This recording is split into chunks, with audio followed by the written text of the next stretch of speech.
This morning, the Recording Academy announced the nominees for the 64th Annual Grammy Awards, the first set of nominations under new rules, which include an end to nomination review committees and a reduction in the number of categories in which members may vote. NewsNation's Sam Rubin, entertainment reporter with our Los Angeles station KTLA, is here to weigh in. So, Sam, what are some of the key takeaways from the nominations? I think the key takeaways from the nominations is no more, Nicole, of this quote-unquote backroom dealing where certain labels maybe had some influence, perhaps undue influence, on who actually received a nomination. This seems to me generally to be a broader list of nominees, including amongst the nominees those that have openly criticized the Academy. That would never happen at the Academy Awards, so I'm glad to see that 12,000 Grammy voters were able to sort through, get this, 22,000 submissions and come up with a really, really good list. Among the top vote getters, Jon Batiste, Stephen Colbert's band leader, did extraordinarily well. 11 nominations there. We've got a list we'll put up for you.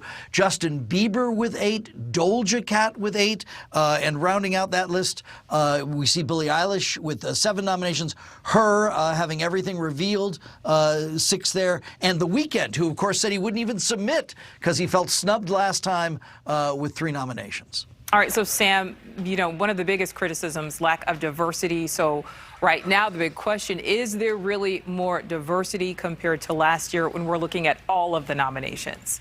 I do think there is more diversity amongst, most importantly, the people voting for the nominees. That's what really was sort of the bottleneck, where they felt it was kind of the old guard and not people who actually are actively working in the recording industry. And thus, as you look at the nominations, you know, every year there are some snubs. Miley Cyrus this year, for example, new album, no nominations at all. But for the most part, I think the Grammys shared the love. There were a variety of nominations. And of course, there are so many Grammy categories, it's difficult to go unrepresented entirely.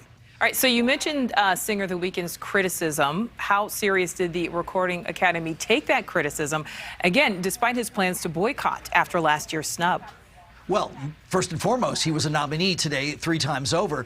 And also, what people were upset about were these quote-unquote committees. These committees were eliminated this year. So before, where a group of, say, 10 people who were not widely known, but known, you know, within the small sort of cabal, would sort of select, oh, here's the record of the year. Now this was all a general voting process, again, participated in by nearly 12,000 members. So you've got a larger base looking and making these nominations. We'll see what happens on Grammy night. That, of course, is at the end of January next year. All right, a larger base making those decisions. Hopefully it makes a difference. Sam, thank you. Thank you so much for watching. Make sure to click on the red subscribe button below so you can get more of NewsNation's fact-driven, unbiased coverage.